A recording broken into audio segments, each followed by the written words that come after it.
The bouquet hit the floor with a wet thud, petals scattering like blood from a fresh wound. I stood there in the kitchen, the scent of wilting roses cloying in the air, as my husband's words echoed off the tiled walls. "Elena, you're pointless. Just admit it. Without us, what are you? A ghost in an empty house." His laugh was sharp, a knife twist, joined by the snickers of our 2 children. My children, the ones I'd carried, bled for, raised through fevers and failures. It was Mother's Day, and they'd chosen this moment, this sacred farce of a brunch, to gut me. My hands trembled on the edge of the granite countertop, cool and unyielding under my palms. The room spun slightly, the overhead light buzzing like a swarm of angry bees. Mark, my husband of 20 years, leaned back in his chair. His designer shirt stretched over his paunch, a smug grin splitting his face. Our son, Jake, 19 and home from college, scrolled his phone, chuckling. "Yeah, Mom, like what do you even do all day? Watch soap operas." And Lila, my 17-year-old daughter, the one I'd thought still had a sliver of my heart in hers, rolled her eyes. "It's not mean, it's true. They're pointless. Pointless." The word lodged in my throat like a bone, choking me. I wanted to scream, to hurl the half-eaten pancakes at them, watch syrup splatter their perfect, ungrateful faces. But instead I froze, the humiliation burning hotter than any rage. How had it come to this? Me, Elena Voss, once a promising architect who'd traded blueprints for baby bottles, reduced to this punchline on the one day meant to honor me. My mind raced back. Flashes of sleepless nights rocking colicky infants, PTA meetings where I fought for their schools, the quiet sacrifices that built their lives while mine eroded. And for what? This betrayal, casual as a tossed napkin. I turned away, pretending to rinse a plate, the hot water scalding my skin. Inside, denial surged first. They don't mean it. Just teasing. But no, the laughter lingered, real and raw. Heartbreak followed, a deep ache in my chest, like my ribs were cracking open. I pictured myself walking out the door, but doubt whispered, "Where would you go? You're nothing without them." Resentment bubbled up, dark and viscous, fueling fantasies. Mark's face when I exposed his affair, Jake's shock if I cut off his tuition, Lila's tears when her allowance vanished. But guilt nipped at the edges. Am I overreacting? Have I failed them somehow? That night, alone in the guest room, Mark had claimed our bed with a dismissive wave. I lay staring at the ceiling fan's lazy spin. The house creaked around me, shadows dancing like mocking ghosts. Sleep evaded me, replaced by a cold resolve forming in the pit of my stomach. They think I'm pointless. I'll show them purpose. Revenge, not the explosive kind, but slow, calculated, like poison seeping into roots.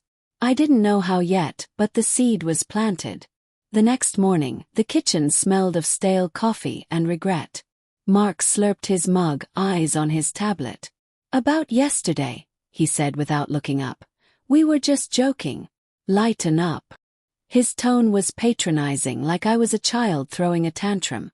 Jake mumbled something about heading back to campus, and Lila grabbed her backpack, earbuds in, shutting me out. No apologies, no flowers, just dismissal. I forced a smile, my lips tight. "It's fine." But inside, obsession took hold. As they left, the door clicking shut like a final judgment, I sat at the table, fingers drumming. My old laptop hummed to life, dust motes swirling in the sunlight streaming through the window. I'd hidden my secrets well. A side hustle I'd started years ago, ghostwriting business plans for entrepreneurs. It paid pennies at first, but I'd built a network, anonymous and thriving. Pointless? Hardly. I'd funneled the money into a secret account, telling myself it was for emergencies. Now it felt like ammunition. But revenge needed more. I scrolled through emails, heart pounding. There was Mark's colleague Sarah, who'd confided in me at a party about his wandering hands. And Jake's college transcripts. I'd seen the plagiarism flags he'd begged me to ignore. Lila's social media, littered with posts that could ruin her scholarship chances. Subtle hints, pieces of a puzzle. Doubt crept in. Am I really this person? The loving mother turned vengeful. Fear twisted my gut. What if it backfired? But humiliation won out, a fire that wouldn't extinguish. By afternoon, the house felt oppressive, walls closing in with memories. I paced the living room, the plush carpet muffling my steps, the family photos on the mantel mocking me. Smiling faces from better days. A plan formed, tentative at first. I'd leave, but not as a victim. I'd build something unbreakable, then strike. 2 weeks. It seemed impossible, but rage sharpened my mind. I called my old friend Carla, a real estate mogul I'd met through ghostwriting. Her voice crackled over the line, warm and surprised. "Elena. God, it's been ages. What's up?" "I need a favor," I said, voice steady despite the tremor in my hands. "A place to stay." Discreetly. She paused then. "Trouble at home?" "Something like that." I didn't elaborate, but she didn't push. That's why I trusted her. Layers beneath the surface, like me. By evening, I was packing a suitcase in secret. The zippers rasped like a whisper of liberation. Mark came home late, smelling of bourbon and excuses. "Long day," he grunted, collapsing on the couch. I brought him dinner, playing the dutiful wife, but my eyes lingered on his phone, buzzing with texts. Who was it this time? The resentment coiled tighter. That night, as he snored, I slipped into his study. The room was dim, lit by the glow of his computer screen. My fingers flew over the keys, accessing his emails. Passwords I'd memorized years ago, back when trust meant something. There it was. Messages to his assistant, intimate and damning. Not just an affair, but embezzlement hints, skimming from his firm's accounts. My breath caught, a mix of heartbreak and triumph. This was leverage, but using it. Moral conflict raged. Destroy him or walk away clean. Obsession whispered both. The next days blurred into a haze of quiet preparation. Mornings, I smiled through breakfast, dialogue laced with hidden barbs. "Pass the salt, dear," Mark said one day. "Sure," I replied, sliding it over. Wouldn't want things to be flavorless. He didn't catch the edge, but Jake did, glancing up warily. "What's with you, Mom?" he asked later, alone in the kitchen. The fridge hummed softly, cold air escaping as he grabbed a soda. "Nothing," I said, chopping vegetables with deliberate slices. "Just thinking about my purpose." My voice was calm, but inside, fury simmered. He shrugged, oblivious. Evenings, I worked in secret, contacting clients. One, a tech startup founder, offered a contract, revamp his business plan for a hefty fee. "You're a genius," he emailed. The praise was balm on my wounds, fueling resolve.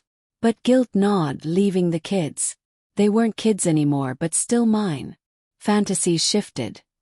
Not destruction, but exposure. Make them see me truly. By day 5, tension thickened like fog. Mark noticed my distance. "You're quiet," he said over dinner, fork scraping the plate. "Am I?" I met his eyes, cold resolve hardening. "Maybe I'm just pointless talk." He laughed uneasily. "Come on, Elena. That was a joke." "Was it?" Lila interjected, sensing the shift. "Mom, you're acting weird." I smiled faintly. "Weird how?" "Like I have a life outside this." The words hung, subtle foreshadowing of the storm. That night, I dreamed of luxury. Penthouse views, silk sheets, power in my grasp. Waking, I wired money to Carla for a deposit on an apartment downtown. The city lights beckoned, a far cry from our suburban cage. Day 7, a breaking point. Mark's phone rang during lunch, Sarah. He stepped out, voice low. I followed quietly, heart hammering. "Can't talk now," he whispered. "Elena's suspicious." Suspicious. Try betrayed. Rage boiled, but I held back, planning. That afternoon, I met Carla at a cafe. The aroma of espresso grounding me. She slid keys across the table. "It's yours for 2 weeks. Fully furnished." "What's the plan?" "Rebuild," I said, gripping the keys like a lifeline. "Then reckon." She nodded, eyes knowing. "Be careful." Revenge burns both ways. Her words echoed as I drove home, the car's engine purring like my growing obsession. Doubt flickered. What if I forgive? But no, the humiliation replayed, endless. The following days I transferred assets subtly.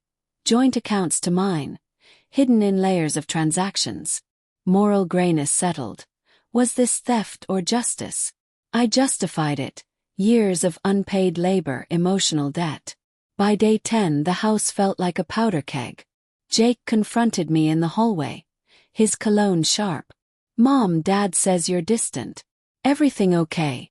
I paused, hand on the banister's smooth wood. "Why do you care? I'm pointless, remember?" He flushed. "That was stupid. Sorry. Too late." But his apology cracked my resolve slightly. Layers, even in him. Still I pressed on. Night 11. I packed the last bag, hidden in the garage. Mark was out, working late. Lila knocked on my door. "Mom, can we talk?" She sat on the bed, twisting her hands. "I didn't mean it. You're not pointless. Dad says stuff and I follow." Heartbreak surged anew. Why follow him? He's successful. Powerful. Her words stung, implying I wasn't. I hugged her, guilt twisting. Power isn't what you think. Foreshadowing my rise. The next morning, day 12, I left a note. Gone to find my point. The door shut behind me, the click final. The drive to the city was a blur of rain-slicked roads, wipers thumping like a heartbeat. Freedom tasted bittersweet. Arriving at the apartment, high-rise glass reflecting the stormy sky, I exhaled. Luxurious, marble floors, floor-to-ceiling windows overlooking the skyline. Carla had outdone herself. I set up my laptop, emails flooding in. A big client. A venture capitalist needing a full business overhaul. Fee 6 figures. In 2 weeks. Possible with my skills. But revenge loomed. I hacked, ethically sourced info from public records, his emails I'd copied. Evidence mounted. Obsession peaked. Send it anonymously. Confront. Tension built as I worked late, city sounds filtering in. Horns blaring, distant sirens. Inner conflict raged. Destroy them or rise above. Cold resolve won. I'd build luxury first, then strike. The penthouse air was crisp, scented with fresh lilies I'd bought myself. Ironic, after the wilted Mother's Day bouquet. 2 weeks since that gut-wrenching brunch. And here I was, Elena Voss, no longer a shadow. The city sprawled below like a conquered kingdom, lights twinkling like jewels I'd claimed. But luxury came with a price. The hollow echo of solitude, amplified by the vast space. Marble underfoot chilled my bare feet as I paced, wine glass in hand, the Merlot's tart bite mirroring my resentment. My plan had accelerated beyond dreams. The venture capitalist contract. Signed, delivered, praised. "You're a force," he'd said in our video call. His face pixelated but admiring. Referrals poured in. Ghostwriting evolved to consulting, my name whispered in boardrooms. The secret account ballooned. I'd invested wisely, stocks soaring on tips from clients. Power surged through me, intoxicating but laced with guilt. Was this me? The vengeful architect of my own empire. Flashbacks haunted. Mark's smug grin, Jake's indifference, Lila's eye roll. Humiliation fueled me, but obsession twisted it darker. Nights, I'd stare at the evidence folder on my laptop. Screenshots of Mark's embezzlement, affair details, even Jake's academic fraud I'd uncovered through alumni networks. Moral conflict gnawed. Expose them, ruin lives. Or let karma handle it. Doubt whispered, "You're no better than them." Day 13. A call from Lila. The phone vibrated on the glass table, screen lighting the dim room. I hesitated, heart pounding, then answered. "Mom, where are you?" Her voice cracked, young and scared. "Safe," I said coolly, though heartbreak tugged. "Why?" "Dad's freaking out. The accounts. Money's gone." Suspicion edged her words. I sipped wine, city hum below. Maybe he should check his habits. What does that mean? Tension rose. Dialogue revealing cracks. Ask him about Sarah. Silence stretched electric. Mom, come home. Please. I am home. I hung up, resolve hardening, but tears pricked. Inner journey. From denial to this coldness. Was revenge worth losing her? That afternoon I met a new client, a tech mogul, in a sleek cafe, espresso machines hissing like secrets. Your reputation precedes you, he said, shaking my hand firmly. Build me an empire. As we talked, strategies flowing, power bloomed. But suppressed rage simmered. Visions of Mark's downfall. Evening, Jake texted. Mom, WTF. Dad says you stole. Come back. I replied. Stole? Or reclaimed? Hints of vengeance, subtle. He called immediately. What are you talking about? Your plagiarism. Ad scams. All pointless, right? My voice dripped sarcasm. How do you know? Panic. Mothers know. I ended the call, adrenaline surging. Suspense built, would they confront? Fear mixed with thrill. Day 14, Mark showed up. The doorman buzzed.